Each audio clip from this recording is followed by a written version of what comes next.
മുഴുവൻ സ്നേഹമുള്ള സഹോദരി സഹോദരന്മാരെ, സത്യവിശ്വാസികളെ, സത്യവിശ്വാസിനികളെ, അടിസ്ഥാനപരമായിട്ടുള്ള വിശ്വാസങ്ങളെ ശരിയായി വിശ്വസിച്ച് പഠിച്ച് മനസ്സിലാക്കി അത് ഉൾക്കൊണ്ട് ആ വിശ്വാസം അനുസരിച്ചു കൊണ്ടുള്ള ഒരു ജീവിതത്തിൻ്റെ എല്ലാ രംഗങ്ങളിലും പാലിച്ചു ജീവിക്കണമെന്ന് എന്നെയും നിങ്ങളെയും ഞാൻ ഓർമ്മപ്പെടുത്തുകയാണ്. എന്നോടും നിങ്ങളോടുമായി വസിയത്ത് ചെയ്യുകയാണ്. അള്ളാഹുവിലുള്ള വിശ്വാസം, അതേപോലെ തന്നെ പരലോകത്തിലുള്ള വിശ്വാസം, ഇത്തരത്തിലുള്ള ഇസ്ലാമിൻ്റെ അടിസ്ഥാനപരമായ വിശ്വാസങ്ങൾക്കെതിരായിട്ടുള്ള അടിസ്ഥാനരഹിതമായ ആരോപണങ്ങളും വിമർശനങ്ങളും പരിഹാസങ്ങളുമൊന്നും കേവല രാഷ്ട്രീയമായി നമുക്ക് കാണാൻ കഴിയില്ല. മാത്രമല്ല, അത്തരം തെറ്റിദ്ധാരണകളും കാര്യങ്ങളും ഉണ്ടാകുമ്പോൾ അത് തിരുത്തുന്നതിലൂടെയാണ് ഇസ്ലാമികമായിട്ടുള്ള ആശയങ്ങളെ, ആദർശങ്ങളെ, അടിസ്ഥാന വിശ്വാസങ്ങളെ നമുക്ക് പരിചയപ്പെടുത്തുവാൻ സാധ്യമാകുന്നത്. ഇസ്ലാം പ്രോജ്വലമായ ഒരു പ്രകാശമാണ്. ആ പ്രകാശത്തെ ഊതിക്കെടുത്താൻ ആര് ശ്രമിക്കുന്നുവോ ആ ശ്രമങ്ങളെല്ലാം ആ പ്രകാശത്തെ കൂടുതൽ ദീപ്തമാക്കാൻ, കൂടുതൽ പ്രകാശമാനമാക്കാനാണ് സഹായകമാവുക. ഈ സഅദി റഹ്മഹുല്ല അദ്ദേഹത്തിൻ്റെ തഫ്സീറിൽ ഇസ്ലാമികമായ വിമർശനങ്ങളെക്കുറിച്ച് പറയുന്നിടത്തെല്ലാം പറയും, അത്തരം വിമർശനങ്ങൾ ആവശ്യമാണെന്നാണത്. അതൊക്കെ നടക്കുമ്പോഴാണ് യഥാർത്ഥത്തിൽ ഇസ്ലാമിൻ്റെ ആ പ്രകാശം പൂർത്തിയാക്കപ്പെടുന്നത്. അതിൻ്റെ യഥാർത്ഥമായ ഒരു ക്ലാരിറ്റി, വ്യക്തത നാം നൽകുമ്പോഴാണ് ഉണ്ടാകുന്നത് എന്നാണ്. ജനിച്ച മതം ഏതാണെന്ന് നോക്കിയാണ് സ്വർഗത്തിലേക്കുള്ള വഴി വെട്ടിയിരിക്കുന്നത് എന്ന് പറഞ്ഞ് നാടിനു നരകം സമ്മാനിച്ച് ഏതോ സ്വർഗത്തിനു വേണ്ടി കാത്തിരിക്കുന്നവർ എന്നാണ്. വളരെ അപകടകരമായിട്ടുള്ള നമ്മുടെ വിശ്വാസത്തിൻ്റെ അടിസ്ഥാനങ്ങളെ ചോദ്യം ചെയ്യുന്ന ഒരു പരാമർശമാണ് സഹോദരൻ. നമ്മുടെ വിശ്വാസം എന്ന് പറഞ്ഞാൽ അതാണ് നമ്മുടെ എല്ലാം. കാരണം ആ വിശ്വാസത്തിൻ്റെ അടിസ്ഥാനത്തിലാണ് ഒരു വിശ്വാസിയുടെ ജീവിതത്തിൻ്റെ എല്ലാ കാര്യങ്ങളും രൂപപ്പെടുന്നതെന്നാണ്. മനുഷ്യൻ്റെ ആരംഭം മുതൽ അള്ളാഹു സ്വർഗനരകങ്ങളെക്കുറിച്ച് പഠിപ്പിച്ചുകൊണ്ടിരിക്കുന്നുണ്ട്. പ്രവാചകന്മാർ ആ സന്ദേശങ്ങൾ അറിയിച്ചു കൊടുക്കാത്ത ഒരു മനുഷ്യരും ലോകത്തില്ല. അതിനെത്ര കാലത്തെ പഴക്കമുണ്ടോ, സ്വർഗമുണ്ട് നരകമുണ്ടെന്ന ആളുകളോട് പ്രവാചകന്മാർ പറയുമ്പോൾ അത് കെട്ടുകഥകളാണ്, പഴംപുരാണങ്ങളാണ്, മിഥ്യയായ സങ്കല്പങ്ങളാണ്, മറ്റു വേദങ്ങളിൽ നിന്ന് കോപ്പിയടിച്ചതാണ്. അങ്ങനെ പല പല ആരോപണങ്ങളും പരലോകം പറയുന്ന കാലം മുതലുള്ള ആരോപണങ്ങളാണ്. വിശുദ്ധ ഖുർആനിൽ തന്നെ അത് പല സ്ഥലങ്ങളിലായി പറയുന്നുണ്ട്. യഇദുക്കും അന്നക്കും ഇദാ മിത്തും വകുന്തും തുറാബൻ വഇലാമ അന്നക്കും മുഖ്റജൂൻ. അദ്ദേഹം, ആ പ്രവാചകൻ നിങ്ങളെ ഭീഷണിപ്പെടുത്തുകയാണ്. മരിച്ചിട്ട് കബറിന്ന് എഴുന്നേറ്റ് വരുമെന്നും മണ്ണായി എല്ലായി തീർന്ന ശേഷം മുഖ്റജൂൻ, ഭൂമിയിൽ നിന്ന് പുറത്തു വരുമെന്ന് പറഞ്ഞ് പേടിപ്പിക്കുക. അങ്ങനെ ചെയ്യുന്നുണ്ടോ ആ പ്രവാചകൻ? ഹൈഹാത ഹൈഹാത ലിമാ തുഅദൂൻ. എത്ര വിദൂരമാണ് ഈ പറയുന്നത്. എങ്ങനെ സംഭവിക്കാനാണ്? മരിച്ചിട്ട് ആൾക്കാർ തിരിച്ചു വരിക എന്നുള്ളത് എങ്ങനെ സംഭവിക്കും? ഇൻ ഹിയ ഇല്ലാ ഹയാതുന ദുനിയാ നമൂതു വനഹ്യ വമാ നഹ്നു ബിമബ്ഊസീൻ. നമ്മൾ ഈ ജീവിക്കുന്ന ഒരു ജീവിതം മാത്രമേ ജീവിതമുള്ളൂ. ഇവിടെ സ്വർഗ്ഗമാണെങ്കിൽ ഇവിടെ സ്വർഗം, ഇവിടെ നരകമാണെങ്കിൽ ഇവിടെ നരകം. അതല്ലാതെ നമ്മൾ ഉയർത്തെഴുന്നേൽപ്പ് നിൽക്കുമെന്നൊന്നും പറയുന്നതിൽ യാതൊരു അടിസ്ഥാനവുമില്ല. പക്ഷേ പരലോകമില്ല അല്ലെങ്കിൽ പടച്ചോനില്ല എന്നൊക്കെ ആരെങ്കിലും പറയാൻ ശ്രമിച്ചാലുള്ളൊരു പ്രശ്നം തരും. ഊർക്കന്നെ അത് സത്യസന്ധമായി പറയാൻ കഴിയും. മനസ്സിൽ ഒരു കുറ്റബോധമുണ്ടാകും. ഫിർഔനിന് പോലും അള്ളാഹുവിൻ്റെ അസ്തിത്വത്തെ ചോദ്യം ചെയ്യാൻ സത്യസന്ധമായി പറ്റിയിട്ടില്ല എന്നാണ് ഖുർആൻ മനസ്സിലാകും. കാരണം എന്താ, മനുഷ്യൻ്റെ പ്രകൃതിക്കുള്ളിൽ, ആ മനസ്സിനുള്ളിലുണ്ട് ഒരു സ്വർഗ്ഗമില്ലാതെ പറ്റൂല. ആ മനസ്സിൻ്റെ ഉള്ളിലുണ്ട് ഞാൻ ഇങ്ങനെ നടക്കണമെന്നുണ്ടെങ്കിൽ ഒരു പടച്ചമില്ലാതെ പറ്റൂല എന്നാണ്. ഒരു രക്തക്കുഴലിനെ കുറിച്ചൊരു ഡോക്ടർ കഴിഞ്ഞ ദിവസം പറഞ്ഞു. ആ രക്തക്കുഴൽ എന്ന് പറഞ്ഞാൽ അതിന് 3 ലെയർ ഉണ്ടെന്നാണ്. ഏറ്റവും ഉള്ളിലെ ലെയറിൽ മൊസൈക്ക് പോലെ ആ രക്തത്തിന് നല്ല ഒഴുകിപ്പോകാൻ പറ്റുന്ന രൂപത്തിൽ മിനുസമായൊരു പ്രതലമുണ്ടെന്നാണ്. അതിൻ്റെ തൊട്ടു പിന്നിലുള്ള ഒരു പ്രതലം അതെങ്ങനെയെന്ന് വെച്ചാൽ അതിൻ്റെ മസിലുകളാണ്. ആ രക്തക്കുഴലിനെ വികസിപ്പിക്കാനും ശക്തിപ്പെടുത്താനും പറ്റുന്ന മസിലുകൾ. അതിന് തൊട്ട് താഴെ വീണ്ടും ഒരു ലെയറുണ്ട്. അതിന് മുഴുവനും സംരക്ഷിക്കാൻ വേണ്ടി കവചം ചെയ്യുന്നു. അതാണ് നമ്മളൊരു രക്തക്കുഴൽ. ആലോചിക്കുക നിങ്ങൾ. ഇതിൻ്റെയൊക്കെ പിന്നിൽ ഒരാളില്ല എന്ന് പറയാൻ സത്യസന്ധമായി മനസ്സുകൊണ്ടൊരാൾക്ക് പറ്റൂ? ഒരിക്കലും പറ്റില്ല സുഹൃത്തുക്കൾ.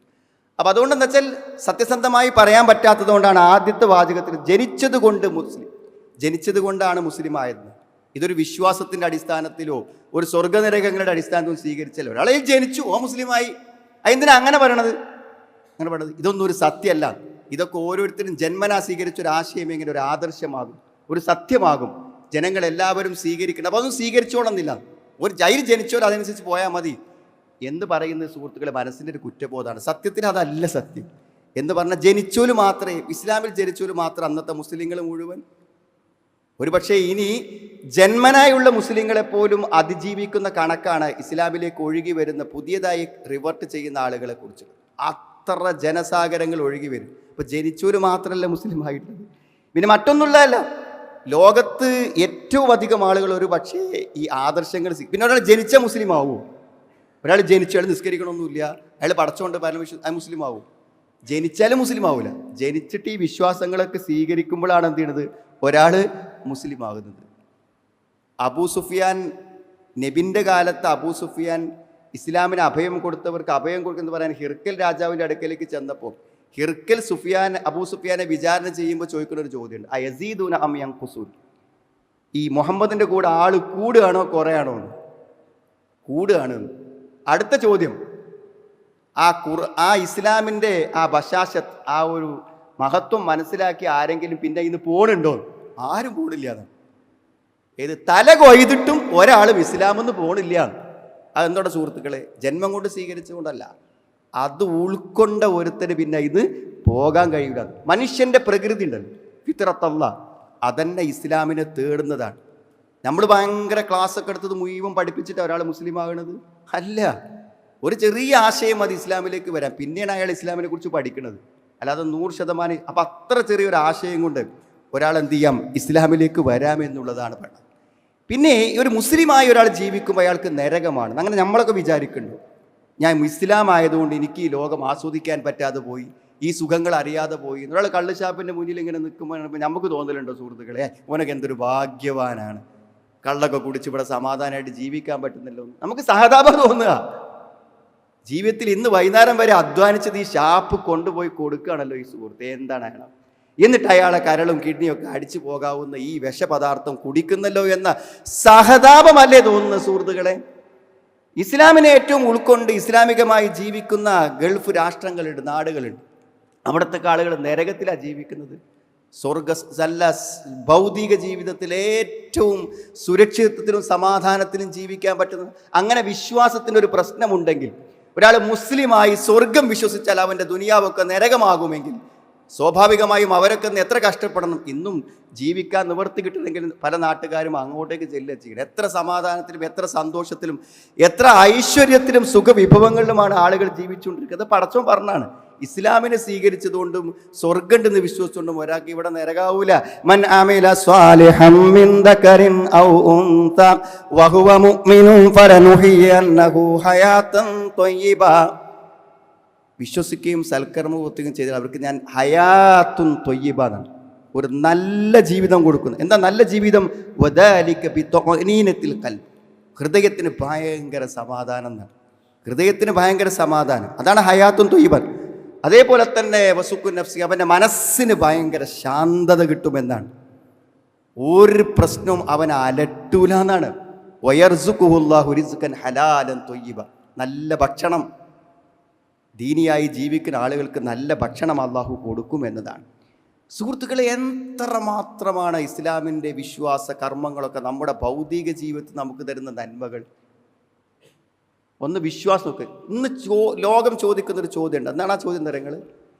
ഫലസ്തീനിൽ 2 കൊല്ലം എങ്ങനെ ആ സ്ത്രീകളും കുട്ടികളൊക്കെ ആ ഗസയിൽ പിടിച്ചു നിന്നു? മേലെങ്ങനെ ബോംബ് പെയ്യുമ്പോഴേ അവർക്ക് എങ്ങനെ പറ്റി? മയ്യത്തുകൾ ഇങ്ങനെ കൂട്ടിയിട്ടുണ്ട്, ദിവസം ഇങ്ങനെ കാണുകയാണ്. അവിടുന്ന് പൊയ്ക്കൂടെ?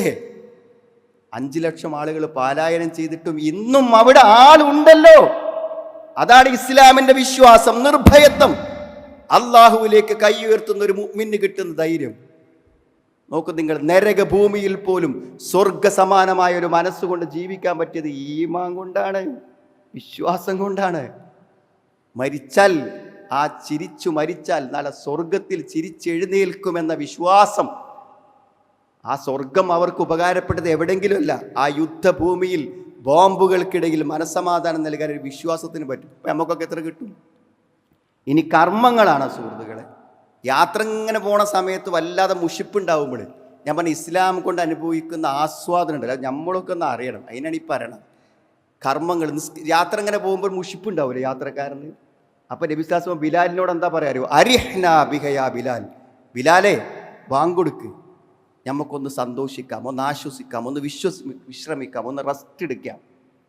അപ്പോൾ 5 നേരം നിസ്കാരത്തിന് ആ കടയിൽ നിന്ന് ഇറങ്ങി പോന്നിട്ടൊന്ന് മുഖമൊക്കെ കഴുകി പള്ളി കയറുമ്പോൾ കിട്ടുന്ന ഒരു ആഹ്ലാദവും ആനന്ദവും കിട്ടാൻ വേറെ എന്തെങ്കിലും വഴി വിശ്വാസമില്ലാത്തവർക്കുണ്ടോ സുഹൃത്തുക്കളെ ലോകത്ത്?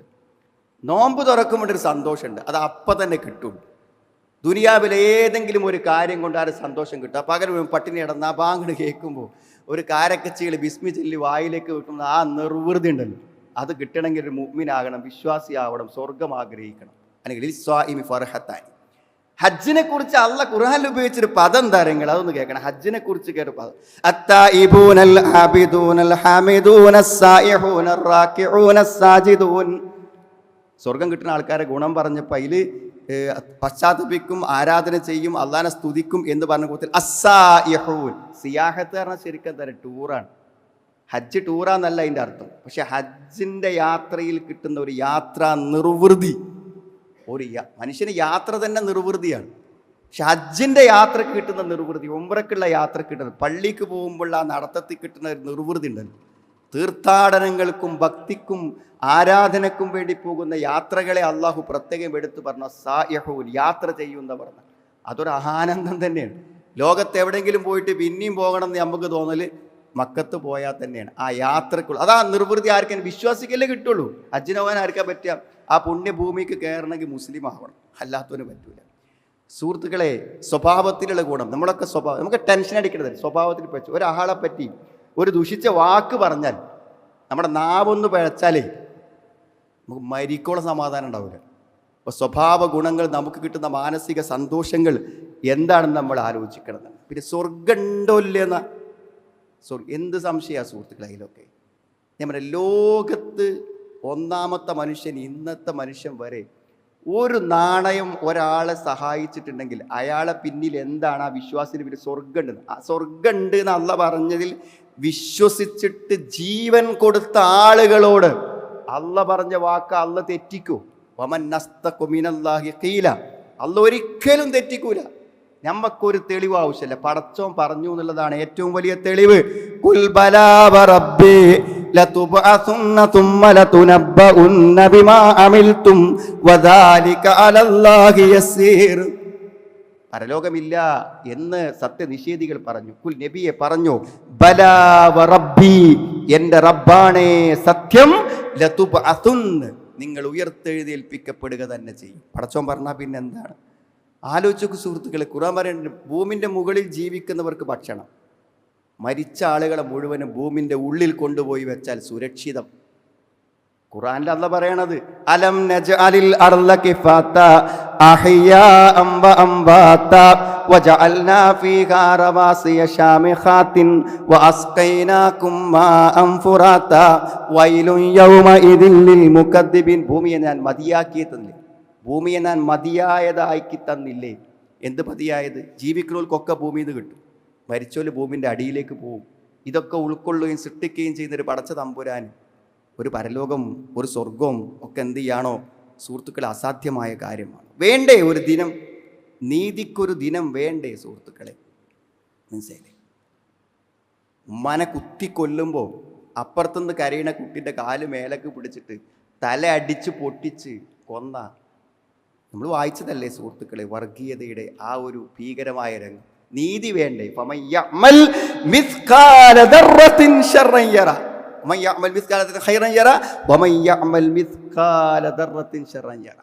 കൊലപാതകല്ല, അണ്ണും മണ്ണി തൂക്കം തിന്മ. ഇന്നത്തെ കച്ചവടത്തിൽ ഒരുത്തൻ്റെ 10 രൂപ അറിഞ്ഞ് പോക്കറ്റിൽ വന്നിട്ടുണ്ടെങ്കിൽ ആ രണ്ടാളെയും പാടെ അവിടെ കൊണ്ടുപോയിട്ട് ഒന്നിച്ച് നിർത്തിയിട്ട് ആ 10 റുപ്യ വാങ്ങിക്കൊടുക്കാനൊരു ലോകം വേണ്ടേ? അതാ പരലോകം, അതാ സ്വർഗം, അതാ നരകം. അയൽവാസിൻ്റെ പട്ടിണി കണ്ട് അവിടേക്ക് തിരിഞ്ഞു നോക്കാതെ കാർ കൊടുത്ത് രാവിലെ പോരുന്ന ആൾക്കാരുണ്ടാവും. അയൽപക്കക്കാരൻ്റെ വീട്ടിലേക്ക് മാസാമാസം തനിക്ക് ഭക്ഷണം വാങ്ങുമ്പോൾ വാങ്ങിക്കൊടുക്കുന്ന സാധു ഉണ്ടാവും, ആരും അറിയാതെ. എല്ലാവരും ഒരേപോലെ ആവാൻ പറ്റൂലല്ലോ. പിന്നെ വെറുതെയാണോ സുഹൃത്തുക്കളെ ഈ അത്ഭുതകരമായ ശരീരവും സമൃദ്ധമായ ഭൂമിയും തന്ന് പടച്ചോൻ നമ്മളെ വെറുതെ ഉണ്ടാക്കിയതാ? അഫഹസിബ്തും അന്നമാ ഖലഖനാകും അബത വഅന്നകും ഇലൈനാ ലാ തുർജഊൻ. നിങ്ങൾ വെറുതെ സൃഷ്ടിച്ചതാ, തിരിച്ചു വരാനൊരു ലോകം വേണ്ടേ എന്ന് അള്ളാഹു ചോദിക്കുന്നുണ്ട്. പിന്നെ രണ്ടാമത് ഒരുത്തനെ ഈ ഭൂമിയിൽ നിന്ന് തിരിച്ചു കൊണ്ടുവരാൻ അള്ളാഹുവിനെന്ത്? ഒരു ടിഷ്യൂവിൽ നിന്നൊരു മനുഷ്യനുണ്ടാക്കാം, അല്ലെങ്കിൽ ഒരു ജീവി ഉണ്ടാക്കാം എന്നതിൻ്റെ സാധ്യതയെക്കുറിച്ച് ചർച്ച ചെയ്യുന്ന ലോകത്ത് ഒരു 10-70 കിലോ കബർ കൊണ്ടുവച്ചിട്ട് ഇന്ന് അത് രണ്ടാമതൊരിക്കൽ കൂടെ വരും എന്ന് പറയുമ്പോൾ അത് വിശ്വസിക്കാൻ എന്താണ്?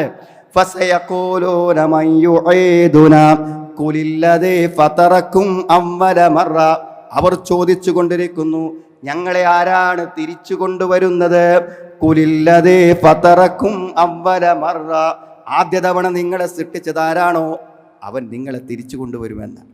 ജീവിതത്തിന് ഓരോ ഘട്ടങ്ങളില്ലേ സുഹൃത്തുക്കളെ? ഒരു നിസ്സാരമായ ബീജാണു എത്ര ഘട്ടങ്ങളിലൂടെയാണ് ഗർഭപാത്രത്തിലൂടെ കടന്നു വന്നത്. ആ ഗർഭപാത്രങ്ങളുടെ ഘട്ടങ്ങൾ പറഞ്ഞിട്ട് അള്ളാഹു പറയാണ് അവസാനം നിങ്ങൾ മരിക്കും, പിന്നെ രണ്ടാമത് നിങ്ങൾ എന്ത് ചെയ്യും? തിരിച്ചു കിട്ടുമെന്നാണ്, തിരിച്ചു കൊണ്ടുവരുമെന്നാണ്. അപ്പോൾ ഈ സ്വർഗം എന്നോ പുലരുമെന്നോ പുലരില്ലെന്നോ വിചാരിക്കാവുന്നൊരു സ്വർഗം ആഗ്രഹിച്ചിട്ട് ഈ ദുനിയാവിൽ ഒരു നഷ്ടവും പറ്റിയില്ല എന്ന് മനസ്സിലായില്ലേ സുഹൃത്തുക്കൾ? അതിലുപരി മനസ്സിലാക്കേണ്ട ഒരു കാര്യം എന്താ വെച്ചാൽ എല്ലാ മനുഷ്യർക്കും ജീവജാലങ്ങൾക്കും ഉപകാരം കിട്ടുന്നതാണ് നമ്മളെ ഈ വിശ്വാസം. വിശുദ്ധ ഖുർആനിൽ നമുക്ക് എല്ലാവർക്കും മനപ്പാടമുള്ളൊരു സൂറത്തില്ലേ, അറഅയ്തല്ലദീ യുകദ്ദിബു ബിദ്ദീൻ ഫദാലികല്ലദീ യദ്ഉൽ യതീം വലാ യഹുല്ലു അലാ തുആമിൽ മിസ്കീൻ. ഇത്ര സുന്ദരമായ ഒരു ആദർശം ഒരു മുസ്ലിമിൻ്റെ മനസ്സിലല്ലാതെ ആരെ മനസ്സിലുള്ളത് സുഹൃത്തുക്കളെ? മതത്തെ കളവാക്കിയവനെ നീ കണ്ടില്ലേ? പരലോകത്തെ കളവാക്കിയവനെ നീ കണ്ടില്ലേ? പരലോകത്തെ കളവാക്കിയാൽ എന്താ? പട്ടിണി കിടക്കുന്നവന് ഭക്ഷണം കിട്ടൂല. പരലോകത്തിൽ വിശ്വസിക്കുന്നത് കൊണ്ടാണ് വിശക്കുന്ന തനിക്ക് കിട്ടിയ ഭക്ഷണം പകുത്ത് നൽകിയത്. അറഅയ്തല്ലദീ യുകദ്ദിബു ബിദ്ദീൻ. പരലോകത്തെ കളവാക്കിയവനെ നീ കണ്ടില്ലേ? അല്ലെങ്കിൽ ദീനിനെ കളവാക്കിയവനെ നീ കണ്ടില്ലേ? അറഅയ്തല്ലദീ ഫദാലികല്ലദീ യദ്ഉൽ യതീം. അനാഥയെ അവൻ ആട്ടി ഓടിച്ചു. വലാ യഹുല്ലു അലാ തുആമിൽ മിസ്കീൻ. പാവപ്പെട്ടവന് ഭക്ഷണം കൊടുത്തില്ല. പാവപ്പെട്ട ഒരുത്തനെ കാണുമ്പോഴേ ഒരു മുസ്ലിമിനെ സഹായിക്കാനുള്ള മനസ്സില്ലേ സുഹൃത്തുക്കളെ? അതുണ്ടായത് എന്നോ പുരാരിക്കുന്ന ഒരു സ്വർഗത്തെക്കുറിച്ച് വിശ്വസിക്കണോണ്ടാണ്. പൈസ കൊടുക്കണമെങ്കിൽ അത് അതിൻ്റെ തിരിച്ചെന്ത് കിട്ടുന്ന ആലോചിച്ചിട്ടേ മനുഷ്യൻ പൈസ കൊടുക്കുള്ളൂ. വേറെ എന്തിനു പോലെ ഞാൻ 10 ഉറുപ്പ്യ കൊടുത്താൽ എനിക്ക് എന്ത് കിട്ടുന്നതാണ്. ഞാൻ 10 ഉറുപ്പ്യ കിട്ടി കൊടുത്താൽ അത് സുംബുല 70 കതിരുകളായി 700 കതിരുകളായി വലിയ മലകളായി കൂമ്പാരങ്ങളായി സ്വർണ്ണ മലകളായി സ്വർഗത്തിൽ തിരിച്ചു കിട്ടുമെന്ന് വിശ്വസിക്കുന്നതുകൊണ്ടാണ് സുഹൃത്തുക്കളെ വൈകുന്നേരം കഷ്ടപ്പെട്ട് കിട്ടിയ പൈസയായിട്ട് വീട്ടിലേക്ക് പോകുമ്പോൾ ഇന്ന് കൈനീട്ടി വരുന്നവന് 100 രൂപ കൊടുക്കാൻ നമ്മുടെ മനസ്സ് പ്രേരിപ്പിക്കുന്നത് പരലോകമുള്ളത് കൊണ്ടാണ്, സ്വർഗത്തിൽ വിശ്വസിക്കുന്നത് കൊണ്ടാണ്, നരകത്തെ ഭയപ്പെടുന്നത് കൊണ്ടാണ്. എത്രമാത്രം വലിയ പരിവർത്തനങ്ങൾ ആളുകളുമായുള്ള ബന്ധങ്ങൾ അത് ഉണ്ടാക്കുന്നുണ്ട് എന്ന് നമ്മൾ എന്ത് ചെയ്യണം? അത് മനസ്സിലാക്കേണ്ടതുണ്ട്. അപ്പം പരലോകത്തെക്കുറിച്ച് ഉള്ള കാര്യം. പിന്നെ സ്വർഗം അത് യാഥാർത്ഥ്യമാകും. അപ്പോൾ സുഹൃത്തുക്കളെ ഈ മനുഷ്യന്മാരൊക്കെ അവിടുന്ന് കാണുന്ന പറയണത്. ഈ സ്വർഗത്തെ വിശ്വസിച്ചവരും വിശ്വസിക്കാത്തവരൊക്കെ ഒന്നിച്ച് എന്ത് ചെയ്യുന്നറിയോ? പരലോകത്ത് വെച്ച് കാണും. ആ രംഗമാണ് ഞാൻ തുടക്കത്തിൽ ഓതി വെച്ചത്. ഇന്നല്ലദീന അജ്റമു കാനു മിനല്ലദീന ആമനു യദ്ഹ. കുറ്റവാളികളായ ആളുകൾ, ഇസ്ലാമിൻ്റെ വിരോധികൾ, അവരൊക്കെ എന്തു ചെയ്യുന്നറിയങ്ങൾ? സത്യവിശ്വാസികളായ ആളുകളെ നോക്കി ചിരിക്കും. ഈ സ്വർഗത്തിൽ അവരൊക്കെ വിശ്വസിക്കണത്, ഈ പരലോകത്തിൽ അവരൊക്കെ വിശ്വസിക്കണത്, ഏത് കാലത്ത് അവർ ജീവിക്കണത് എന്നവർ ചോദിക്കും.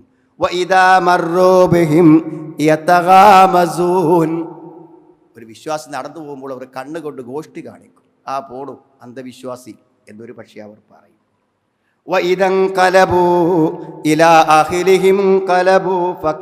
അവരാൾക്കാരൊക്കെ പാടെ ഒരുമിച്ച് കൂടുമ്പോൾ അവർ തമാശ പറയും, പരിഹാസം പറയും, നമ്മുടെ വിശ്വാസത്തെക്കുറിച്ച് അവർ കളിയാക്കി പറയും.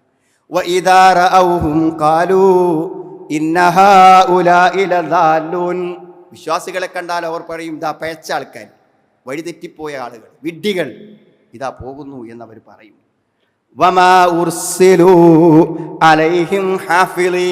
ഇത് നോക്കാൻ ഓലാരെ ഏൽപ്പിച്ച്?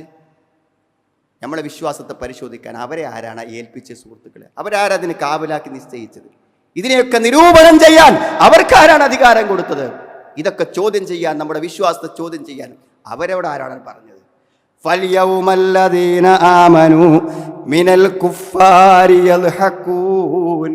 ഇന്ന് വിശ്വാസികൾക്ക് അവരെ നോക്കി ചിരിക്കാനുള്ള ദിവസമാണ്. അന്ന് കളിയാക്കിയ പരലോകമാണിത്. അന്നു നിങ്ങൾ പരിഹസിച്ച സ്വർഗമാണിത്. അന്നു നമ്മൾ നിങ്ങൾക്ക് താക്കീത് ചെയ്ത നരകമാണിതെന്ന് പറയാൻ ഒരവസരം ഇന്ന് നിങ്ങൾക്ക് കിട്ടും, പരലോകത്ത് കിട്ടുന്നതാണ്. അപ്പോൾ നമ്മളെ വിശ്വാസം നമ്മൾ ശരിക്ക് പഠിച്ചുൾക്കൊള്ളണം. നമ്മുടെ പുതുതലമുറക്ക്, കുട്ടികൾക്ക് സ്വർഗവും നരകവും ആഗ്രഹവും പ്രദേശവും ഭയവുമായി ഹൃദയത്തിലുണ്ടാക്കണം. അതിൻ്റെ തെളിവ് അവർക്ക് പറഞ്ഞു കൊടുക്കണം.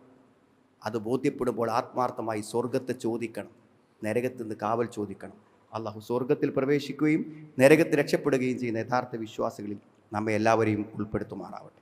അൽഹംദുലില്ലാഹ് ഹംദൻ കസീറൻ മുബാറകൻ ഫീഹി വസല്ലല്ലാഹു അലാ മുഹമ്മദിൻ വഅലാ ആലിഹി വസ്വഹാബിഹി അജ്മഈൻ. അമ്മാ ബഅദ്. ഒരിക്കൽ കൂടെ അള്ളാഹുവിനെ സ്തുതി ജീവിക്കണമെന്ന് എന്നെയും നിങ്ങളെ ഞാൻ ഓർമ്മപ്പെടുത്താം. സുഹൃത്തുക്കളെ, ഓരോ മേഖലയിലുള്ള ആളുകൾ ചിന്തിക്കുന്നത് ഓരോ രൂപത്തിലായിരിക്കും.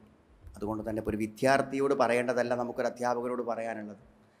അതേപോലെ തന്നെ ഒരു സാധാരണ ഒരാളോട് പറയാനുള്ളത് എല്ലാവരുടെയും മനസ്സിലാകുന്ന ഭാഷയിൽ അവരോട് പറയുമ്പോഴാണ് അവർക്ക് മനസ്സിലാവും. അവരുടെ ജീവിതവും അവരുടെ ജീവിത തലങ്ങളൊക്കെ വെച്ച് ഇസ്ലാമിനെ അവർക്ക് എങ്ങനെ ഉൾക്കൊള്ളാൻ പറ്റുമെന്ന് അവർക്ക് പറഞ്ഞു കൊടുക്കണം. അതുകൊണ്ടാണ് പലപ്പോഴും ആളുകൾക്ക് തെറ്റിദ്ധാരണ. പ്രൊഫഷണലായ കുട്ടികൾക്ക് ഇപ്പോൾ ഒരു സമ്മേളനം ഇന്ന് നടക്കുകയാണ്. അപ്പോൾ എന്തിനാണ് അവർക്കൊന്ന് വേറെ, അധ്യാപകന്മാർക്ക് വേറെ, ഡോക്ടർമാർക്ക് വേറെ, എഞ്ചിനീയർമാർക്ക് വേറെ എന്ന് ആൾക്കാർ ചോദിക്കും. അത് അവരിപ്പോൾ ഡോക്ടർമാരാവുന്നതുകൊണ്ട് അവർക്കൊരു പ്രത്യേക സമ്മേളനം, അതിൽ വേറെ ആരും വന്നിരിക്കാൻ പറ്റില്ല എന്നതല്ല സുഹൃത്തുക്കൾ. ഇതിൻ്റെയൊക്കെ കാര്യം ഓരോ തലത്തിലും ജീവിക്കുന്ന ആളുകളോട് നമ്മൾ അത് വെച്ച് പറയുമ്പോൾ, കച്ചവടക്കാരോട് അത് വെച്ച് പറയുമ്പോൾ, അധ്യാപകരോട് അവരുടെ തൊഴിലുമായി ബന്ധപ്പെട്ട് പറയുമ്പോൾ അവർക്ക് കൂടുതൽ അത് ഉൾക്കൊള്ളാൻ പറ്റും. അവരോട് പറയേണ്ട ധാർമ്മിക പ്രശ്നങ്ങൾ വേറെ ആയിരിക്കും. ഒരു ക്യാമ്പസിലെ വിദ്യാർത്ഥിയോട് നമുക്ക് പറയേണ്ട ധാർമ്മികത, അവൻ എങ്ങനെ തഖ്വയുള്ളവനാകണമെന്ന് പറയാൻ അവൻ്റേതായൊരു ഭാഷയുണ്ട്, അവന് മനസ്സിലാകുന്ന കാര്യങ്ങളുണ്ട്, അവനോട് പറയേണ്ട ചില മൂല്യങ്ങളുണ്ട്. അത് പറയാനാണ്. അതുകൊണ്ട് നമ്മൾ ചിന്തിക്കേണ്ടത് അത്തരം പ്രത്യേക തലങ്ങളെ വേർതിരിച്ച് അവർക്ക് സമ്മേളനങ്ങളും പ്രസംഗങ്ങളും പ്രഭാഷണം നടക്കുമ്പോൾ അവിടെ അത്തരം നമുക്ക് പരിചയമുള്ളൊരു അധ്യാപകനെ കാണുമ്പോൾ അവന് ഒരു അധ്യാപകൻ്റെ സമ്മേളനത്തിൽ പങ്കെടുപ്പിക്കാൻ, ഒരു വിദ്യാർത്ഥിയെ കാണുമ്പോൾ അവന് പറ്റുന്നൊരു സ്ഥലത്ത് അവനെ പങ്കെടുപ്പിക്കാൻ, ഒരു ചെറിയ കുട്ടിക്ക്, ഒരു ബാലവേദി കുട്ടിക്ക് വേണ്ടി ഒരു പരിപാടി സംഭവിക്കുമ്പോൾ അവൻ്റെ പരിപാടി അവരവിടെ എത്തിക്കുമ്പോഴാണ് അവൻ്റെ മനസ്സിന് മാറ്റങ്ങൾ ഉണ്ടാകുക. അവർക്കേറ്റവും ഉപകാരപ്പെടുക അത്തരം കാര്യങ്ങൾ.